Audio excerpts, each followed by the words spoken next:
2 तासानंतर गाडी भुकुमच्या बंगल्याजवळ येऊन थांबली होती. आधीपासून एक कार तिथं होतीच हे बघून राज जरा सतर्क झाला. मागच्या सीटवर दोन्ही हात बांधून त्या माणसाला राज इथं घेऊन आलेला. आपण त्या बंगल्यासमोर आलोय, त्यांची गाडी इथेच दिसतीये, चल, राज म्हणाला. तो आतापर्यंत शुद्धीवर आला होता. राजने त्याला कॉलरला पकडून बाहेर काढलं आणि गाडीचे दार बंद केलं. बंगल्याच्या आतमध्ये कसलीच हालचाल दिसत नव्हती. वरच्या खोलीतले 1-2 लाईट सुरू दिसत होते आणि बंगल्याचं दार अर्धवट उघडं दिसत होतं. राजला थोडं टेन्शन येऊ लागलेलं. या लोकांना तळघरातील त्याचे रहस्य समजलं असेल तर, अशी भीती त्याला वाटू लागली. त्यांनी गेटजवळ येत गेटचं कुलूप उघडलं. गेट उघडून त्या माणसाला घेऊन तो आता बंगल्याच्या दरवाजाजवळ आला. त्याच्या एका हातात गन होती आणि एक हात माणसाच्या कॉलरवर मागे होता. आता दोघांनी आत प्रवेश केला. हॉलमधला लाईट सुरू होता, पण हॉलमध्ये कोणीच नव्हतं. आवाज दे, चल, त्यांना बोलव लगेच, राज म्हणाला. वैभव, शशिकांत, लवकर खाली या. त्याने मोठ्याने हॉलच्या मधोमध उभं राहत दोघांना आवाज दिला, पण कसलाच प्रतिसाद मिळाला नाही. त्यांनी परत एकदा तसाच त्या दोघांना आवाज दिला, पण अजूनही कोणता प्रतिसाद येत नव्हता. राजने चे हात मागच्या बाजूला बांधले होते, त्यामुळे तो काही करू शकत नव्हता. राज आता त्याला तसंच धरून जिन्याने वरच्या मजल्यावर घेऊन गेला. वरच्या मजल्यावरच्या सगळ्या खोल्यांची दारे उघडी होती, पण तिथे कोणीच नव्हतं. टेरेसचं दार उघडं होतं आणि तिथेही कोणी नव्हतं. राजला आता टेन्शन येऊ लागलं. गाडी तर बाहेरच आहे, मग हे लोक गेले कुठे नक्की? यांना त्या तळघराबद्दल समजलंय, ते तिथे गेले असावेत. राज त्याला घेऊन खाली आला आणि आता कुठल्याही खोलीत न जाता त्याच खोलीत तो त्याला घेऊन शिरला. खोलीच्या आत प्रवेश करताच उघडं पडलेलं कपाट त्याला दिसलं आणि तो जरा सतर्क झाला. ते खाली आहेत हे नक्की. तो आता कपाटाच्या जवळ आला. त्याच्या बरोबरचा तो माणूस देखील गुप्त दरवाजा बघून जरासा हादरला. राजने त्याला पुढे केलं आणि त्या गुप्त दरवाजातून आता तो माणूस पुढे, तर राज त्याच्या मागे चालू लागला आणि आता ते जिन्याजवळ आले. एक एक पायरी दोघेही उतरू लागले आणि आता ते शेवटच्या पायरीवर येऊन पोहोचले. पूर्णपणे अंधार दिसत होता. मंद दिवेही बंद झाले होते. राजच्या छातीची धडधड वाढली होती. वैभव, शशिकांत, तुम्ही इथे आहात का? त्या माणसाने परत एकदा आवाज दिला. शेवटची पायरी उतरून आता दोघेही तळघराच्या त्या खोलीच्या अगदी सुरुवातीला उभे होते. राज स्विचबोर्ड जवळ गेला. सगळी बटन आधीपासूनच चालू दिसत होती, म्हणजे नक्की हे लोक इथे आले होते. राजने खिशातून मोबाईल काढत टॉर्च लाईट सुरू केला. हे सगळं करायला त्याला 10 ते 12 सेकंद लागली असती. जसा टॉर्च लाईट सुरू झाला, तो माणूस त्याच्या आजूबाजूला कुठेच नव्हता. राजच्या छातीत एकदम धस झालं.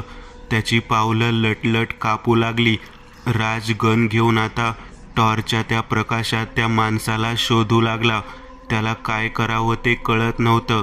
4-5 पावले चालत आता तो खोलीच्या मध्यभागी येऊन पोहोचला आणि त्या टॉर्च प्रकाशात खोलीची ती जमीन पूर्णपणे रक्ताने लाल दिसत होती.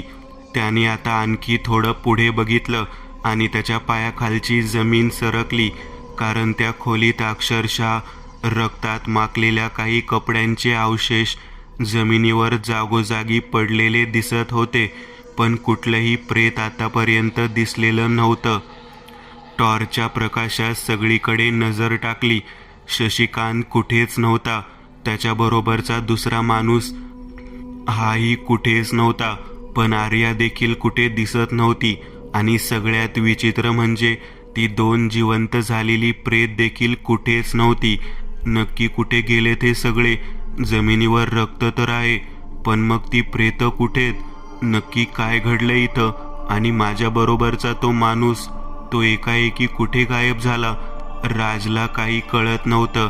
तो तसा चालत पलंगाच्या जवळ आला आणि तितक्यात खोलीच्या अंधाऱ्या कोपऱ्यातून कोणाच्या तरी बडबडण्याचे आवाज ऐकू येऊ लागले. तो आवाज ओळखीचा होता. तो आवाज त्याच्या चांगलाच ओळखीचा होता.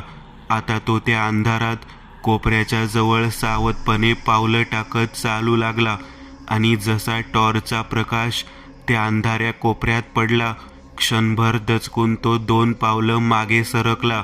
कोपऱ्यात अंग चोरून बसलेली आर्या त्याला दिसत होती. ती पूर्णपणे वेडी झालेली. तिच्या डोळ्यात वेड्याची झाक होती आणि तिच्या चेहऱ्यावर विचित्र हास्य होतं. ती एकटीच काहीतरी बडबडत होती. शिमला, विक्रांत, राज, बाबा असं काहीतरी विचित्र ती बडबडत होती.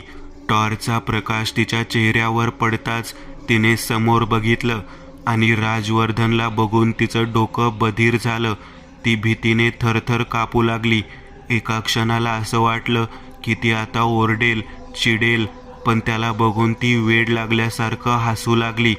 सगळे मेले, सगळे मेले, मी पण मरणार. तू सगळ्यांना मारून टाकलं, सगळ्यांना मारून टाकलं, असं विचित्र काहीतरी ती बडबडत राहिली. राज खरं तर मनातून खूप आनंदित झालेला. या स्त्रीने त्याचं आयुष्य नरक बनवलं. त्याच्याकडे जे काही होतं ते सगळं तिने हिसकावून घेतलं आणि आज तिची अशी अवस्था झालेली बघून त्याला खूप बरं वाटत होतं. पण त्याचबरोबर खोलीत 2 प्रेतं जी त्यांनी जिवंत केली होती ती कुठेच दिसत नव्हती. तो आता तिथून बाजूला आला. खोली खूप मोठी होती. आतापर्यंत त्यांनी एकदाही ती पूर्ण खोली बघितलेली नव्हती. खोलीच्या दुसऱ्या बाजूला असलेल्या शेवटच्या अंधाऱ्या कोपऱ्याजवळ आता तो चालू लागला आणि त्या अंधाऱ्या कोपऱ्याच्या जसजसा तो जवळ येऊ लागला त्याला तशी तिथे घडणारी चुळबुळ स्पष्ट जाणवू लागली. त्यांनी चालण्याचा वेग वाढवला आणि आता तो अंधाऱ्या कोपऱ्याच्या अगदी जवळ येऊन पोहोचला. त्याने टॉर्चचा प्रकाश त्या अंधाऱ्या कोपऱ्यात जसा मारला ते समोरचं दृश्य बघून त्याच्या छातीत हादरल्यासारखं झालं. त्याच्या सोबत आलेला तो माणूस जमिनीवर मांडी घालून बसलेला. त्याच्या दोन्ही बाजूला ती वृद्ध स्त्री आणि तो वृद्ध पुरुष बसलेले होते. त्या दोघांचे चेहरे पूर्णपणे सपाट होते. ही गोष्ट त्यालाही आज पहिल्यांदा बघायला मिळत होती. त्या दोघांचं ते तोंड, त्या माणसाचे दोन्ही खांदे दोन्ही बाजूने कुरतडत होतं. त्या माणसाच्या शरीरातून रक्त अगदी पाण्यासारखं बाहेर येत होतं. त्याच्या दोन्ही बाजूंच्या खांद्यांचा बराचसा भाग आता त्या दोघांनी खाऊन फस्त केलेला दिसत होता. ते दृश्य अगदीच विकृत होतं आणि हे होत असताना त्या माणसाच्या चेहऱ्यावर कोणताच भाव नव्हता. अगदी एखाद्या जिवंत प्रेतासारखा तो शून्यात नजर लावून स्तब्ध बसलेला होता. ते दोघं दोन्ही बाजूंनी त्याचं शरीर खात होते. राजला ते बघवलं गेलं नाही. राज आता तिथून मागे फिरला. त्याला कळत नव्हतं की त्यांनी नक्की घरात काय आणलं होतं याची त्याला अजूनही जाणीव नव्हती. तो आर्याच्या जवळ आला. तिचा हात धरत त्याने तिला उठवून उभं केलं आणि तो तिथून तिला वर घेऊन गेला. ते कपाटाचं दार त्याने बंद करून घेतलं. तिला घेऊन आता तो बंगल्यातून बाहेर आला. बंगला त्याने लॉक केला. सगळं काही बंद करून तिला घेऊन तो आता गाडीत बसला. ती दुसरी गाडी मात्र त्याने तिथेच ठेवली. त्याच्या कारमध्ये ती बसून वेड्यासारखं काहीतरी बडबडत होती. ती पूर्णपणे वेडी झाली होती हे त्याच्या लक्षात आलं होतं. त्याला तिच्याबद्दल कसली सहानुभूती नव्हती. आता तिथून तो तिला घेऊन थेट पुण्याकडे निघाला. गाडी तो आता डेक्कनपर्यंत घेऊन आला आणि डेक्कनच्या चौकात गाडी त्याने बाजूला घेतली. गाडीचं दार उघडलं. तिच्या हाताला धरून त्याने तिला गाडीतून बाहेर उतरवलं. तिच्या डोळ्यात त्याने पाहिलं, आज आपला हिशोब चुकता झाला. मी सगळं गमावलं होतं, आता तू सगळे गमावलंयस. Bye forever. तिच्या कपाळावर ओठ टेकवत एक विकृत हास्य करत तो परत गाडीत बसला. तो तिथून गाडी घेऊन निघून गेला. पक्ष्यांच्या किलबिल आवाजाने त्याची झोप मोड झाली. डोळे उघडून त्याने आजूबाजूला बघितलं. तो त्याच्या बेडरूममध्ये होता. त्याने फोन हातात घेतला. फोनवर दीपकचे 3 मिस कॉल होते. शेवटचा मिस कॉल 10 मिनिटापूर्वी आला होता. घड्याळात 9:15 वाजले होते. ओ शट, आज तर गोव्याला निघायचं होतं. पण ठीक आहे, माझी गाडी घेऊन जाऊ, हे मला त्याला सांगता येईल. म्हणजे तो कॉफीनंही माझ्यासोबतच राहील. राज स्वतःशीच म्हणाला. तो आता बेडरूममधून खाली आला आणि जिन्यावरच त्याला सागर त्याच्या खोलीकडे येताना दिसला. दादा, अरे दीपक आले तुला भेटायला. हो, बघितले मी त्याचे मिस कॉल. आता राज खाली आला. दीपक सोफ्यावर बसला होता. त्याच्या बाजूला त्याची बॅग सुद्धा होती. थोडासा वैतागलेला दिसत होता. अरे काय, किती फोन करतोय तुला? आपली सकाळी फ्लाईट होती ना गोव्याची, दीपक म्हणाला. अरे एक वेगळंच काम आलं काल रात्री, म्हणून मला जावं लागलं. रात्री 3ला घरी आलोय मी. आल्यावर झोपलो ते डायरेक्ट आता जाग आली. आणि मी काय म्हणत होतो, आपण प्लेनने जाण्यापेक्षा माझ्या कारने जाऊ. तिथे आपल्याला खूप फिरावं लागणार आहे. त्यासाठी कार सोबत असलेली कधीही बरी, राज म्हणाला. आणि दीपकला त्याचं म्हणणं पटलं. तू बस, ब्रेकफास्ट कर, मी आवरून येतो, असं म्हणून राज आता त्याच्या खोलीत निघून गेला. काही वेळाने तो आवरून आवश्यक गोष्टी एका बॅगमध्ये भरून आला आणि ते दोघेही आता 10:30 वाजता गोव्याकडे रवाना झाले. मला एक सांगायचं होतं तुला. ही गोष्ट मी खरं तर सांगणार नव्हतो, पण आता वेळ आली आहे. मी बुकुमपासून काही अंतरावर एक बंगला विकत घेतलाय. 2-3 दिवसांपूर्वीच. काल त्या बंगल्यामध्ये 3 लोकांनी शिरकाव करायचा प्रयत्न केला. कोण लोक होते काही कळलं नाही, पण बहुतेक बंगल्यात त्यांना काही मिळेल म्हणून घुसले असावेत. आणि नेमका त्याच वेळी मी तिथे पोहोचलो. माझ्याकडे गन होती, त्यामुळे मला बघून ते सर्वजण तिथून पळून गेले. त्यांची गाडी मात्र तिथेच आहे. माझ्या मते त्यांची गाडी देखील चोरीचीच असावी. उगाच त्या गाडीमुळे माझ्यावर कोणता प्रश्न उपस्थित होऊ नये कायद्याच्या मार्फत.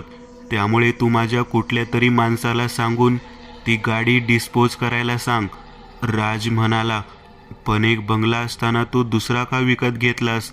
आणि ते 3 लोक होते कोण? म्हणजे चोर होते की आणखी कोणी? दीपकला लक्षात आलं होतं, कदाचित आर्याच्या संबंधित कोणी तिथे येण्याची शक्यता होती. काहीच कळलं नाही, पण नशिबाने मी जवळच्याच एरियात होतो. खरं तर मी नुकताच बंगल्यावरून निघालो होतो. भूगावपर्यंत पोहोचलो होतो. CCTVचा ॲक्सेस मोबाईलमध्ये असल्याने मला ते दिसून आलं की कोणीतरी बंगल्यात शिरतंय म्हणून. मी लगेच परत फिरलो. माझ्याकडे गन होती. त्यांनी दरवाजा देखील तोडला होता. गन बघून मग ते सगळे पळून गेले. चेहरे काही दिसले नाहीत, मास्क लावलेले, राज म्हणाला.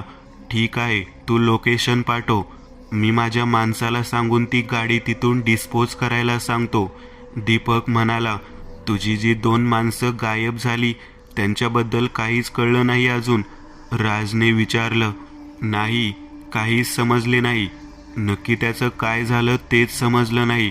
पण मला एक सांग, तू या शर्मिलाबद्दल एवढी माहिती काढण्यासाठी इतका उत्सुक का आहेस? कोण आहे ती बाई नेमकी? मी म्हटलं ना तुला, मी आता काही सांगू शकत नाही.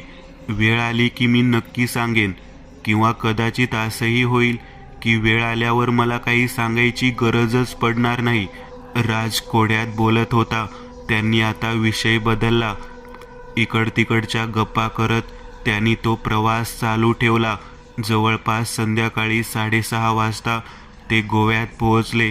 हॉटेल बुकिंग वगैरे केलं होतं. त्या रात्री आराम करून सकाळी आता ते तिथून निघाले. आता सर्वात आधी आपण राकेश नावाच्या माणसाकडे जातोय. हा तोच आहे ज्याला सगळ्यात आधी मी हे काम दिलेलं. मी त्याच्या बायकोला फोन केला होता. त्याच्या बायकोकडे आपल्यासाठी काहीतरी आहे. म्हणजे त्याने त्या दिवशी बरीच माहिती गोळा केली होती आणि त्या माहितीची एक फाईल तिला त्याच्या बॅगेत सापडली. मी राकेशला डेडलाईन दिली होती की 3-4 दिवसातच हे काम उरक. त्यामुळे कदाचित तो खूप वेगाने कामाला लागला होता. कदाचित 2 दिवस जर त्याने अजून काम केलं असतं तर त्याने पूर्ण शर्मिलाची सगळी कुंडली काढली असती. पण मला एक कळलं नाही, फोनवर तो खोटं का बोलला. तो असं का म्हणाला की मी फार काही करू शकलो नाही. दीपक म्हणाला ते आता गोवा सिटीमध्येच असलेल्या राकेशच्या घराजवळ येऊन पोहोचले. सोसायटीत शिरत आता पहिल्या मजल्यावरच त्याचा फ्लॅट होता. त्या फ्लॅट समोर येत त्यांनी दार वाजवलं. काही वेळातच एका तरुणीने दार उघडलं. नमस्कार, मी दीपक. आपला फोनवर बोलणं झालं होतं काल. यात, ती म्हणाली. आता राज आणि दीपक दोघेही आत गेले. ती चहा वगैरे घेऊन आली आणि आता बरोबर येताना तिने ती फाईल देखील सोबत आणली. ती त्याची बायको होती. तिच्या नवऱ्याला गमावल्यामुळे तिच्या चेहऱ्यावरचं ते दुःख स्पष्टपणे दिसत होतं. तिचं वय पण फार नव्हतं. निलिमा, एकदा फक्त मला तुझ्या तोंडून ऐकायचंय, नक्की झालं काय त्या दिवशी. प्लीज परत एकदा सांग. मला माहितीये मी तुला उगाच त्या आठवणीमध्ये घेऊन जातोय, पण हे गरजेचं आहे. कदाचित राकेश जिवंत असेल. आम्ही त्याचा शोध घ्यायला आलोय, त्यामुळे काहीही लपवून ठेवू नकोस. दीपक म्हणाला. सांगते. त्या दिवशी तो सकाळीच 8 वाजता घरातून बाहेर पडला होता.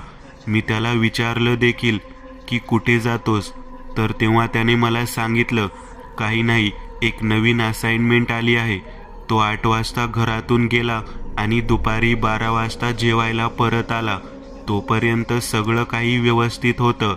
कदाचित जे काम तुम्ही त्याला दिलं होतं त्या कामात त्याला बऱ्यापैकी यश मिळालं होतं. ही फाईल मी पहिल्यांदा तेव्हाच त्याच्याकडे बघितली होती. ती फाईल त्याच्याबरोबरच घेऊन जेवण वगैरे करून तो निघाला. मी विचारलं किती वाजता येशील, तेव्हा तो म्हणाला की संध्याकाळी 8 पर्यंत मी घरी येईन. जमलं तर मध्ये परत एखादी चक्कर टाकीन. मी विचारलं कुठे चालला आहेस,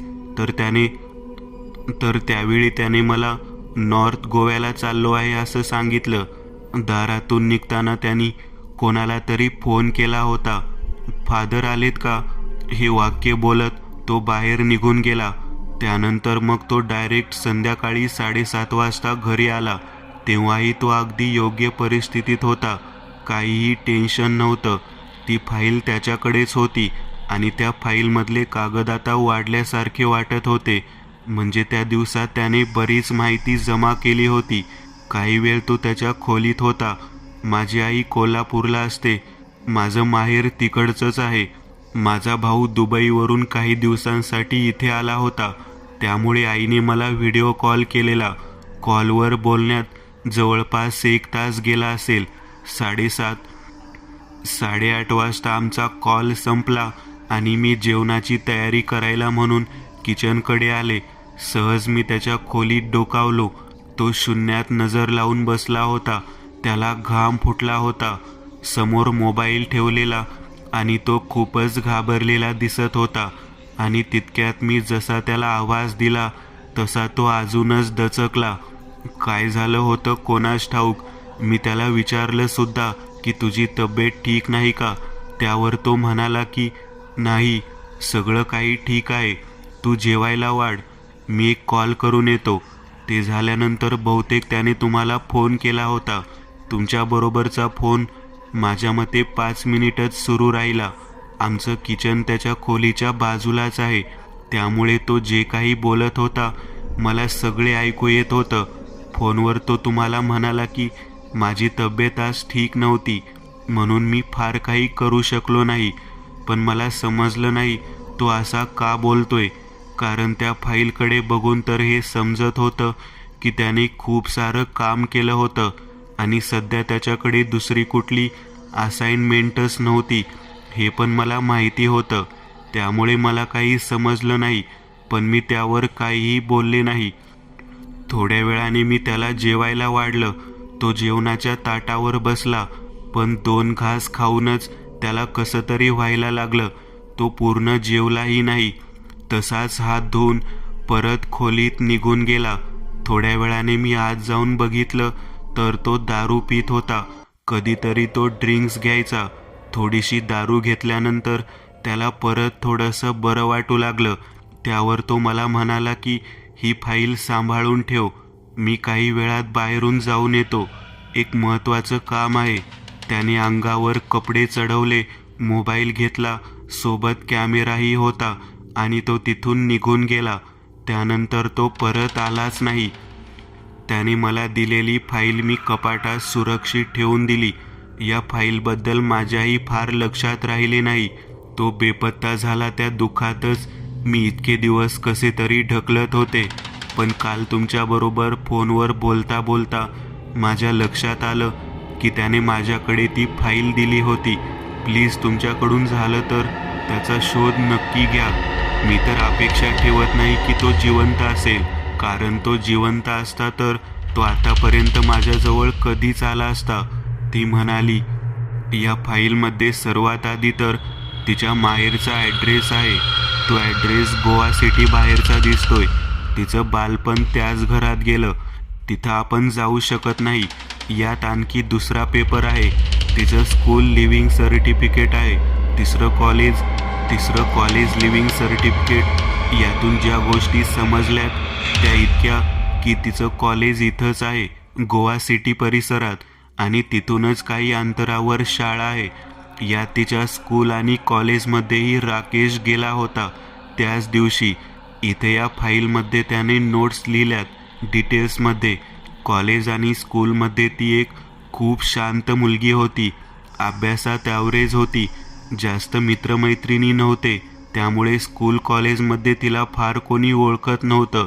तिच्या एका स्कूल टीचरकडेही तो गेलेला. त्या कॉलेज टीचरकडून त्याला काही माहिती मिळाली होती की तिचा एक बॉयफ्रेंड होता कॉलेजच्या काळात, जो एकाएकी बेपत्ता झालेला. त्याचा आजवर पत्ता लागला नाही. आज 12 वर्ष होऊन गेली तरीही. यातच काही मेडिकल रिपोर्ट्स आहेत तिचे. स्क्रिझोफ्रेनिया या मानसिक आजाराने ती त्रस्त होती लहानपणापासून. हे डॉक्टरचे रिपोर्ट्स वगैरेही यात आहेत. यात तारीख बघ, 2007-08. या सगळ्या तारखा आहेत जेव्हा ती ऑलमोस्ट 15-16 वर्षाची होती. डॉक्टरकडे तिची ट्रीटमेंट जवळजवळ 2 वर्ष सुरू होती. 2010ला ती ट्रीटमेंट बंद झाली आणि मग तिचा तो मानसिक आजार नाहीसा झाला असावा. त्याने यात एक पेपर लिहिलंय. त्यात त्याने ती कुठे जाऊन आला होता आणि कुठे कुठे त्याला जायचं होतं हे सगळं लिहिलेलं होतं. तिच्या आधार कार्ड नंबरवरून त्याने सगळी काही माहिती तिच्याबद्दल काढली आणि मग तो आधी तिच्या शाळेत, मग कॉलेजमध्ये गेला, मग त्या डॉक्टरकडे गेला जो तिचा इलाज करत होता. आता तो दुसऱ्या दिवशी कुठे जाणार होता, ती नाव बघ, father Fernandes, Saint Ferguson church, old Goa. त्यानंतर भास्कर काळे, त्यांच्या घरातला जुना नोकर, धावडे वस्ती चाळ, खोली नंबर 17, गोवा मार्केट मागे. शकील शेख, तिची आया, बिल्डी 1, फ्लॅट 204, कामगार कॉलनी, श्रीपत नगर, फोंडा. या एवढ्या लोकांना तो भेटायला जाणार होता. दीपक सांगत होता, पहिला आता कुठे जायचं आपण? मला वाटतं त्यांच्या घरातल्या जुन्या नोकरांपासून सुरुवात करावी. त्या लोकांनी नोकरी सोडून आता बराच काळ झाला असेल. त्या लोकांकडे जर आपण गेलो तर आपल्याला खूप विश्वसनीय माहिती मिळू शकते, राज म्हणाला. आता ते तिथून निघाले आणि सर्वात आधी ते शकीला शेखकडे जायला निघाले. बिल्डिंग 1, फ्लॅट 204, कामगार कॉलनी, श्रीपत नगर, फोंडा. आता तिचा पत्ता होता. गोव्यापासून तिथे यायला त्यांना 1.5 तास लागला. कामगार कॉलनी, श्रीपत नगर हा भाग मध्यवस्तीत होता. ते पोहोचत गाडी पार्क करून थोडी शोधाशोध करत आता ते त्या बिल्डिंगपर्यंत पोहोचले. एक जुनाट अशी ती वसाहत होती आणि एका जुनाट इमारतीत तिचं घर होतं. ते आता तिच्या दरवाजासमोर येऊन उभे राहिले. दरवाजा वाजवला. काही क्षणातच आतून दार उघडले गेलं. समोर एक तरुणी उभी होती. शकील शेख आहेत, राज पुढे म्हणाला. हो आहेत, पण तुम्ही कोण? तिने विचारलं. पुणे पोलीस खात्यातून आलो आहेत. एक महत्त्वाचं काम आहे, त्यांच्याकडे काही चौकशी करायची आहे. राजकडे बघत तिला तिलाही ते खरं वाटलं. तिने दोघांना वरपासून खालपर्यंत बघितलं. त्यांचे कपडे आणि बूट सगळं काही असं वाटत होतं की ते खरं सांगत असावेत. ठीक आहे, तुम्ही आत या, असं म्हणून तिने दोघांना आत घेतलं. 1 BHK सदृश तो फ्लॅट होता, पण एरिया कमी होता. आतमधून एका वृद्ध स्त्रीच्या खोकण्याचा आवाज येत होता. ती तरुणी आतमधून त्यांच्यासाठी पाणी घेऊन आली. ते आतल्या खोलीत आहेत, त्या जागेवरून उठू शकत नाहीत, तुम्हालाच आत यावे लागेल, ती म्हणाली. दीपक आणि राज दोघे आता आतल्या खोलीमध्ये आले. एक वृद्ध स्त्री पलंगावर बसून पेपर वाचत होती. वय 65 ते 70च्या घरात असावं. पाय फ्रॅक्चर झालेला होता, त्यामुळे ती जागची उठू शकत नव्हती. नमस्कार, आम्ही पुणे पोलीस खात्यातून आलोय. काही महत्त्वाची चौकशी करायची होती.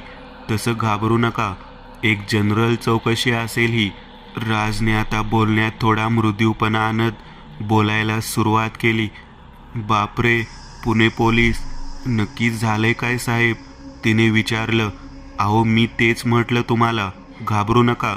आम्हाला फक्त शर्मिलाबद्दल माहिती हवी होती. शर्मिला? हो, शर्मिला जरीवाल. तुम्ही त्यांच्याकडे नोकरीला होतात, तुम्ही तिची आया होतात, तिला सांभाळायचात तुम्ही, असं समजलं आम्हाला, दीपक म्हणाला.